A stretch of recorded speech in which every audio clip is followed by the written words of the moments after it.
کب آپ کے ساتھ ایسا ہوا کہ دیکھو کہ آپ کے پاس جیسے آپ نے کہا نا کہ میت کس طریقے سے آپ تک آئی جس کو آپ نے غسل کیا ہے، کس میت کو غسل دیتے ہوئے، کیونکہ دیکھیں ہیں تو ہم انسان نہ کہ دل بہت بھر آیا اور بہت تکلیف ہوئی ہو، اور کس میت پہ آپ کو بھی خوف بہت آیا ہو؟ ہمیں خوف آتا ہے کہ اب کچھ پچھلے دنوں میں ایک ایسا میت، یہ 30 سال میں 2 واقعات میں نے دیکھے ہیں۔ پچھلے دنوں کا واقعات جو ہمارے پیش ہوا، ایک 12 پیسوں کے اندر جس طریقے انسان کو کاٹا گیا ہے، 12 پیس کیے گئے ہیں، کاٹا گیا اس کو، اور بے دردی سے اس کو کاٹا گیا ہے، ٹکڑے کیے گئے ہیں اور پھر اس کو پھینکا گیا ہے۔ کچھ کبھی اس کا سر نہیں مل رہا، کبھی اس کا پاؤں نہیں مل رہا، تو اس کی تلاش میں ہم لگے ہوئے ہیں۔ سر کٹی کتنی میتیں آتی ہوں گی؟ جی ہاں، بے عمیق، مگر یہ جو واقعات ہوا ہے یہ میری سمجھ سے باہر ہے کہ اس طریقے یہ مسلمان کا کام نہیں ہے کہ ایک کسائی جس طریقے بکرے کو ذبح کرتا ہے، پیس کرتا ہے، یہ ہمارا ایمان ہے کہ ہم۔ یہ کہاں سے آئی تھی میت جو آپ کے پاس جو ہے؟ یہ کراچی کی ہے، باہر کی نہیں ہے۔ میں یہ کچھ نہیں کہہ سکتا کہ یہ دشمنی تھی یا کسی نے مارا ہے، اس بارے میں کچھ نہیں کہہ سکتا۔ لیکن جب ایسے آپ کے پاس آتی کٹی ہوئی میت تو اس کو غسل دینا کتنا مشکل ہوتا ہے؟ جی ہاں، ہمارے لیے کوئی مشکل نہیں ہے، کیوں ہم اس چیز کے اندر کھڑے ہوئے ہیں، ہم اس چیز کے عادی ہو گئے ہیں۔ جیسے ابھی حضرت صاحب بول رہے تھے، تو کچھ ایسے اچھے لوگ بھی ہوتے ہیں کہ جاتے جاتے اپنے نظارے دکھا جاتے ہیں۔ تو ایسا کوئی واقعہ ہو تو ہمارے ساتھ شیئر کریں۔ جی ہاں بالکل، واقعات تو بہت ہیں، آپ سارا دن چینل چلتا رہے گا تو واقعات نہیں ختم ہوں گے انشاءاللہ۔ میں کوشش جو ہمارے حدیث کی اور قرآن کی باتیں انشاءاللہ ہم وہی کریں گے۔ اور لیکن دیکھیں واقعات تو ہم اس لیے ہم لوگوں کے سامنے رکھنا چاہتے ہیں، وہ تو علماء کرام میں موجود ہیں۔ جی ہاں بالکل، واقعات جیسے یہ نوزائیدہ بچے آتے ہیں، اب 2 بچے آ گئے جڑوا، تو وہ لے کے آ گئے کہ غسل کروانا ہے۔ پھول، گلاب کے پھول، میں ان کو گلاب کے پھول بولتا ہوں، تو میں غسل دے رہا تھا، ایک کو غسل میں نے دیا تو ایک ہی تختے پہ رکھا ہوا تھا، تو دوسرے بچے سے مجھے محسوس ہوا کہ اس کا جگر چل رہا ہے اور اس کا سانس آ رہا ہے۔ میں نے ان سے پوچھا بھئی یہ تو بچے کا جگر چل رہا ہے ہلکا ہلکا اور اس کو سانس بھی آ رہا ہے۔ بولے ڈاکٹر صاحب نے بولا کہ اس کا انتقال ہو گیا۔ پھر میں نے بولا چلو آپ میری بات پہ آپ یقین نہیں کریں، آپ تھوڑا خود چیک کریں، جگر پہ ہاتھ رکھیں، تو وہ جگر دھڑک رہا تھا، نوزائیدہ بچہ تھا چھوٹا، تو کیسے وہ ہلکا نیم گرم پانی ہوتا ہے نا، تو جب ڈالا تو اس کو تھوڑا محسوس تو ہوا، تو پھر اس کو میں نے روئی کے اندر لپیٹ کے فوری طور وہاں بھیجوا دیا ہاسپٹل، اور ایک بچے کو میں نے غسل دیا، اللہ پاک اس کو حیاتی دے کہ وہ بچہ زندہ ہو گیا۔ اور میں تو نہیں جانتا کہ اب وہ کہاں ہے کہاں نہیں ہے، کہ اللہ پاک نے اس کو عمر دے دی اور اس کے ماں باپ کو اسی حال کے اندر خوشی بھی دے دی اور غمی بھی دے دی کہ ایک بیٹا واقعی ایک بیٹے کو دفن کر دیا، ایک بیٹا زندہ واپس آ گیا۔ فاروق صاحب آپ مجھے بتائیں، آپ اتنے عرصے سے یہ تدفین کے معاملات آپ کے پاس ہیں، آپ نے کیا کچھ دیکھا سارے ان سالوں میں؟ دیکھیں، میت کا پروسیس ہمارے سرد خانے سے شروع ہوتا ہے۔ میت پہلے سرد خانے میں آتی ہے، وہاں پہ رکھی جاتی ہے، پھر ایک پروسیس تلاش کا چلتا ہے، ہمارے پاس ایک فنگر پرنٹ کا وہ سسٹم ہے، اس کے ذریعے ہم ورثہ کو تلاش کرتے ہیں، ورثہ مل جائے ہم کوشش کرتے ہیں، ادارہ کوشش کرتا ہے کہ میت ورثہ کے حوالے ہو جائے، وہ نامعلوم میں دفن نہ ہو۔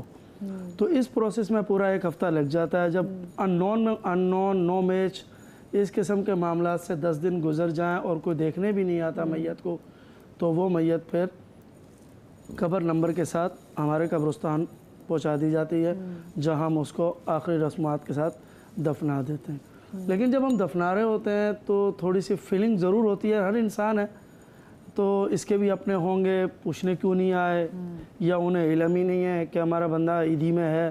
تو یہاں پر جو نا ہمارے یہاں نیچے طبقے کے جو لوگ ہیں نا، ان کو ابھی تک یہ پتہ ہی نہیں ہے کہ ویلفیئروں میں یا سرد خانوں میں میتیں رکھی جاتی ہیں، وہاں پہ جا کے چیک کریں۔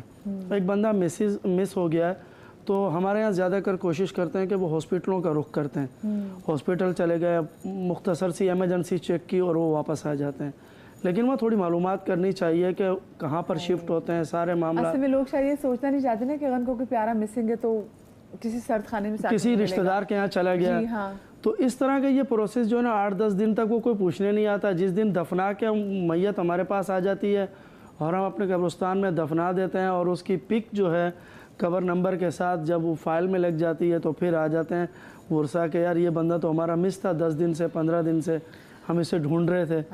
تو یہ جو معاملات ہوتے ہیں نا, کہ میں اس پروگرام کی حیثیت سے ایک یہ پیغام دینا چاہوں گا ان لوگوں کو جو ایک چیز سے ناواقف ہیں کہ بندہ مس ہوتا ہے تو وہ ویلفیئر اداروں کو اور سرد خانوں کی طرف جائیں اور وہاں پہ دیکھیں, کیونکہ ان نون کافی تعداد میں میتیں ہوتی ہیں جن کا ہمارے یہاں تھوڑا سا یہ بھی ہے کہ جو تھوڑا سا ذہنی توازن ان کا صحیح نہیں ہوتا ہے, مینٹلی ہوتے ہیں یا معذور ہوتے ہیں, ماں باپ ان کے NIC نہیں بنواتے.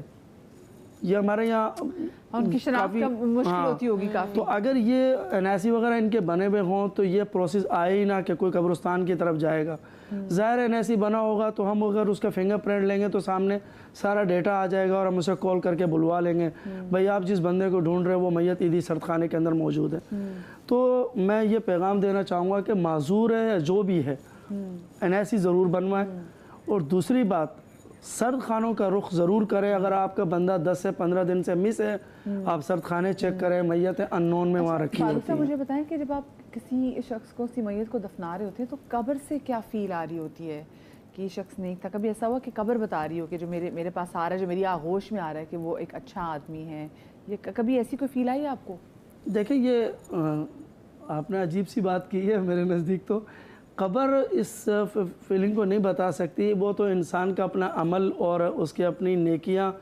ہاں کچھ چیزیں اللہ پاک نے اور حضور پاک صلی اللہ علیہ وسلم نے کیا ہمیں, اور ہم نے حدیثوں سے سنی ہے اور ہمارے سامنے علماء کرام نے ہمیں بتائی ہیں کہ کچھ چیزیں ایسی ہیں جو فیل ہوتی ہیں اور محسوس ہوتی ہیں کہ یار نہیں یہ بندہ جو ہے واقعی یار, جیسے میت کا ہلکا ہو جانا, میت سے خوشبو آنا, یا جیسے کہ یہ میت جیسے کہتے ہیں نا کہ یار ایک بزرگ بندہ ہوتا ہے نا, جیسے کہ ایک اچھے عمل کرنے والا انسان ہوتا ہے, تو وہ بہت اس کی یہ فیلنگ ہوتی ہے کہ بس مجھے جتنی جلدی ہو سکے زمین کے سپرد کر دیا جائے.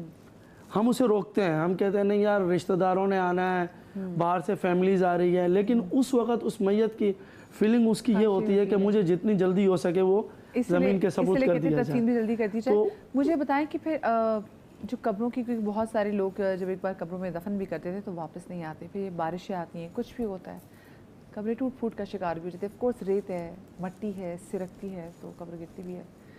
ایسے حالات میں آپ نے کیا کچھ دیکھا ہے؟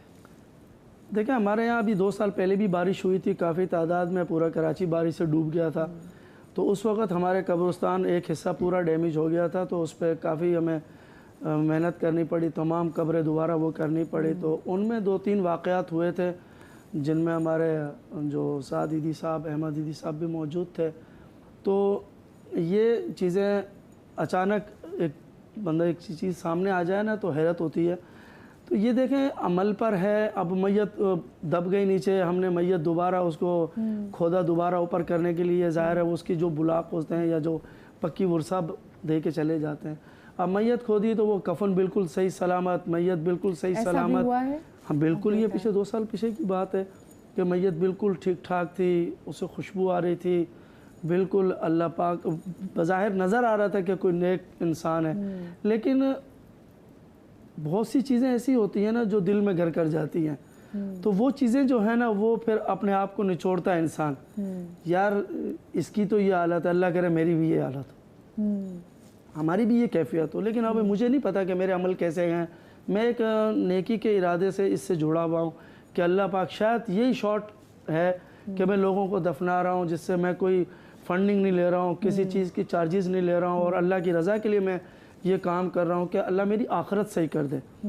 میں تو اس لیے یہ سارا کام کر رہا ہوں. تو اس وقت یہ کیفیت محسوس ہوتی ہے کہ اللہ پاک ہمیں بھی ان لوگوں کے صف میں کھڑا کرے. اچھا ویسے یہ بڑا امپورٹنٹ ہے, میں یہاں پہ لوگوں کو دیکھتی ہوں, جیسے حق نواز صاحب تو جیسے غسل میت کرتے ہیں, ہمارے ہاں نوجوانوں میں یہ ٹرینڈ نہیں ہے. میں دیکھتی ہوں کہ اگر آپ کے گھر میں کوئی مر جائے تو آپ باہر دیکھ رہے ہوتے ہیں کہ اچھا جی اس میت کو غسل کون دینے آئے گا. یہ کیوں نہیں مدارس میں اور ویسے بھی بنایا جاتا ہے کہ جی آپ پر کہ اسپیسیفکلی جو آپ کو یہ آنا چاہیے کہ غسل میت کیا ہے, اور نماز جنازہ اس کو بھی اولاد کو تو پڑھنا آنا چاہیے. ہاں بسم اللہ الرحمن الرحیم. دیکھیں مدارس میں بالکل سکھایا جاتا ہے، لیکن المیہ اب یہ ہے کہ آپ کے پاس تمام چیزوں کے لیے ٹائم ہوتا ہے سوائے قرآن مجید اور قرآن حمید کے لیے، اور اسلامی جو آپ کا تصور عبادت ہے اس کے لیے آپ ٹائم دیتے ہیں. بچوں کو کہتے ہیں قاری صاحب کو بھی 20-25 منٹ سے زیادہ نہیں، کیونکہ بچے کے اس کا آج کل امتحانات چل رہے ہیں، پورے سال امتحانات ہیں، بچہ زیادہ وہ افورڈ نہیں کر سکتا. تو آپ مختصر آپ صرف قرآن صرف سمجھنا اور پڑھنا بس آ جائے کہ بس وہ گزارا کر لیں. حق شرع یہ ہے کہ آپ اپنی اولاد کی تربیت ایسی کریں کہ جب آپ دنیا سے چلا جائیں تو آپ کا بیٹا کھڑا ہو کر اللہ کی بارگاہ میں دعا کرے، پروردگار اس نے میری تربیت کی تھی، آج میں تیرے سپرد کر رہا ہوں. ایسا بالکل بھی نہیں ہوتا. بلکہ میں نے ایک ایسا جنازہ بھی دیکھا کہ ایک ڈاکٹر تھا، وہ رو رہا تھا، انتقال مطلب تھا. تو میں نے بولا بھائی اللہ تعالیٰ آپ کے والد صاحب کی بخشش و مغفرت فرمائے. بس جنازہ ہے، کہنے لگا نہیں وہ بالکل ہے، والد چلے گئے دنیا. میں روز اس بات پہ رہا ہوں کہ میرے والد نے مجھے MBBS ڈاکٹر تو بنایا، لیکن دین کی طرف شغف نہیں لگایا. آج میں نماز جنازہ نہیں پڑھ سکتا کہ مجھے پڑھنا کیا ہے. بڑا علمی ہے. آپ تو پڑھانے کی بات کر رہی ہیں، یہاں پڑھنا تک نہیں آتا. اب یقین جانیں میں کبھی کبھی غصے میں آ جاتا ہوں نماز جنازہ کہ بھائی میں آپ کو نیت نہیں بتاؤں گا، میں آپ کو طریقہ نہیں بتاؤں گا. آپ کی 40-50 سال عمر ہے، آپ نے ابھی تک نماز جنازہ پڑھنے کا طریقہ نہیں سیکھا. میں آپ کو کیوں بتاؤں؟ آپ مسلمان ہیں.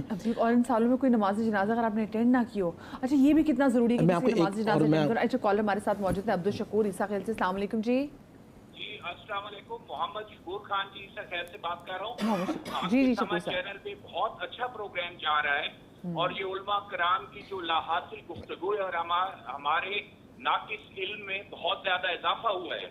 اور اس حوالے سے میں جو سوال کرنا چاہوں گا، اس سے پہلے مولانا عبدالستار ایٹی کو زبردست خراج تحسین پیش کرتا ہوں، ان کے ورکرز کو جنہوں نے پورے پاکستان بلکہ دنیا کا ایک گولڈ ریکارڈ قائم کیا ہے کہ سب سے زیادہ انہوں نے انسانیت کی خدمت کی. اللہ تعالیٰ ان کو کروٹ کروٹ جنت نصیب کرے. اور علماء کرام کی گفتگو سے بہت کچھ حاصل ہوا ہے، بہت خوبصورت گفتگو ہو رہی ہے. میں یہ چاہوں گا جو ہم قبرستان کا وہ تقدس پامال کرتے رہتے ہیں، وہ صفائی اور وہ عزت و احترام نہیں ہوتا. اور ہر آدمی بے ترتیبی سے اپنی اپنی جو ان کے بزرگ ہیں ان کے مزارات اور قبرستان میں وہ جو قبریں بنائی جاتی ہیں ان میں کئی جگہ پہ ڈسپلن نظر نہیں آتا.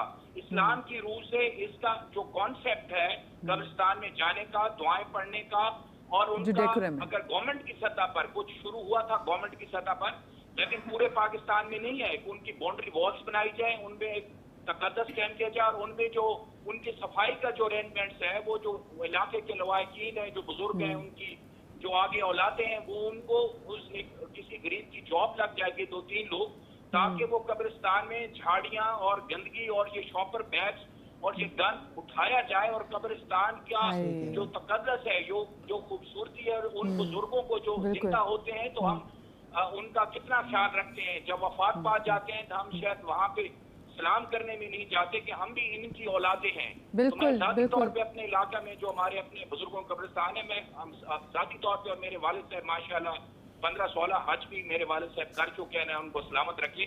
تو ہم ذاتی طور پہ اپنا مزدور لگا کے پورے قبرستان میں ہر سال میں وہ جھاڑیاں وغیرہ نکالتے ہیں ہمارے علاقے میں. بڑی اچھی بات ہے، بہت اچھی بات ہے. اس میں علماء کرام کی جو رائے ہے اور اسلام کے حوالے سے جو کانسیپٹ ہے وہ کائنڈلی تھوڑا سا کلیئر کیجیے. بالکل جی، ہم اسپیسیفکلی اس حوالے سے بات بھی کریں گے کیونکہ قبرستان کا بھی اپنا ڈیکورم ہے جس کو آپ کو رکھنا ہوتا ہے.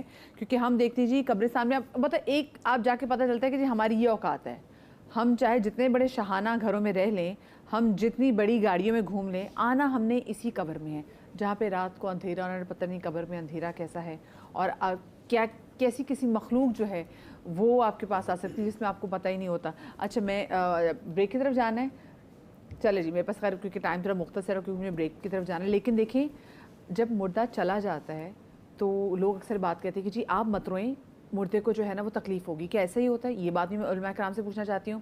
اور ساتھ میں آپ گفٹ کیا دے سکتے ہیں فوری طور پہ؟